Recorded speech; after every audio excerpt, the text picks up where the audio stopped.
Here are some players who I think could be an absolute bargain in the January transfer window. First off, I have not gone for the massive names in Paul Pogba, Kylian Mbappe and Ousmane Dembele because they're not going to be a bargain with those astronomical wages. But we'll move on to the first player, and it's Franck, the AC Milan midfielder who looks like he is not going to be signing a new contract. It's clear he wants a new challenge, he's going to be leaving the club, and in all honesty, whoever manages to pick him up, whether it's for a cheaper fee in January or at the end of the season, is going to be getting one hell of a midfielder. Far from being a very, very composed penalty taker, he's got that bite in midfield and that quality on the ball that could serve, well, many clubs, including, I think, Liverpool. Now, he's not necessarily the biggest world-beating name, but take all the visibility, put him into the Liverpool midfield under someone like Jurgen Klopp, and I really think we could see the Ivorian being an unbelievable star. Now, there's two reasons why I think he could be a bit of a bargain. The first one is that if AC Milan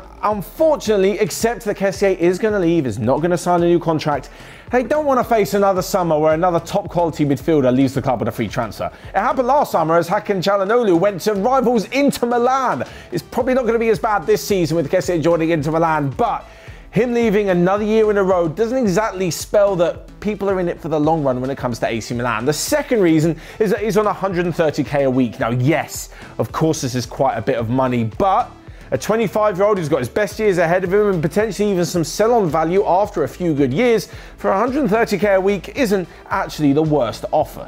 Moving on then, and we come to someone a few years older but definitely entering his prime years, and after the performances that Antonio Rudiger has been putting in under Thomas Tuchel at Chelsea, it's no wonder that so many clubs have been linked with him signing on a free transfer. It seems as though he said the time at the club has come to an end, and with his contract expiring next summer, as is a theme with most of the people in this video, it looks as though not only Bayern Munich want to take him back to his native Germany, but there are quite a few other clubs interested in his services. He's on 100k a week at the moment, but apparently Chelsea only want to offer 70% of this moving forward, and at 28 years old, it really goes in line with Chelsea basically offering nothing to nobody over the age of 30. Of course, Antonio Rudiger is going to want quite a hefty contract on top of this as well, but I think he's worth it. There's clearly an unbelievably good defender in there, and if Chelsea go on to have a very successful season, they should be absolutely offering him everything to keep him on board. He's been such a key part of this sensational Chelsea defence, so it's a bit of a myth to me why they're letting him go, but look, he obviously wants to move on and try something new.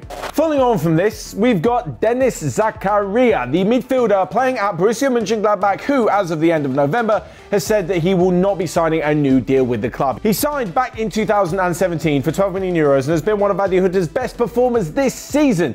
And it's clear that he thinks he can play at a higher level, and if rumours to be believed, there are many other clubs who believe he can play at a higher level too. Both Tottenham and Arsenal have joined Liverpool on the list of teams interested in bringing in the Swiss midfield. And the reason I think he could be a very, very big bargain is that the director at Borussia Mönchengladbach has said in the past that it's basically a bit of a toss-up. You think about how much money can they make for players who want to leave on a free at the end of the season, but how bad are they going to be without them for the second half of the season?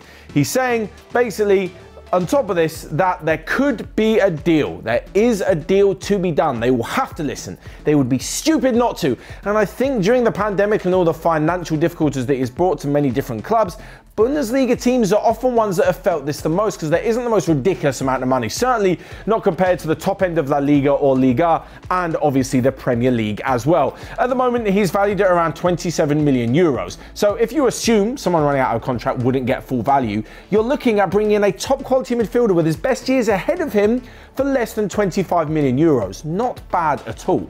Next up then, and we reach the final player who's got a contract expiring at the end of the season, and it's someone who, if a team goes in for him and pays the big wages for him, they're not going to have a sell-on value, as many clubs look for when, it's a business these days, football. He's also probably not going to have too many years at the club, but at 30 years old, Lorenzo Insigne definitely has a ridiculous amount of quality and experience to offer. Currently at Napoli, his agent has said that there are many Super League clubs, even though the Super League is going ahead, just generally the term for those clubs that have a ridiculous amount of money to spend who are interested in bringing him in.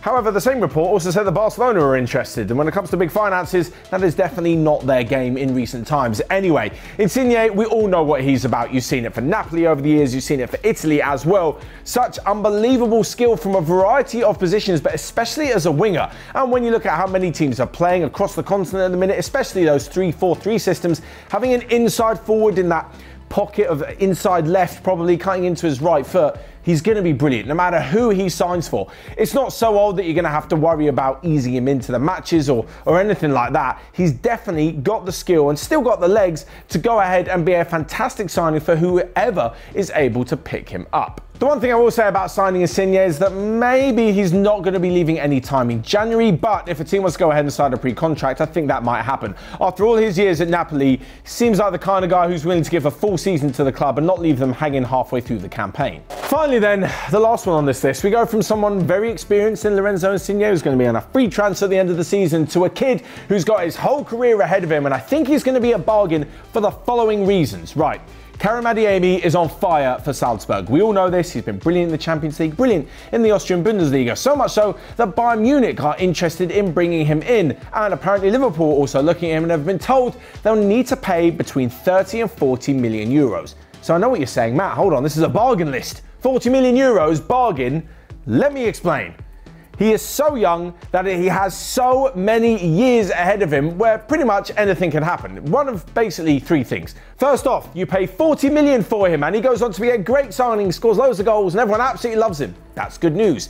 Secondly, that happens and in the future, in a few years when he's in his mid-20s, an even bigger club comes in and wants to pay a ridiculous amount of money for him. That's good profit and you've had a few good years out of him. And lastly but not least, the one that no one really wants to see, but it often does happen. If he comes in and doesn't really hit the ground running in the Premier League, Serie A, the Bundesliga, wherever he moves to, there's still plenty of time for his career to turn around. There's plenty of time for him to go out on loan and maybe rediscover his form. There's plenty of time for him to work at his game, improve, and then still have the opportunity to make the selling club some money in the future.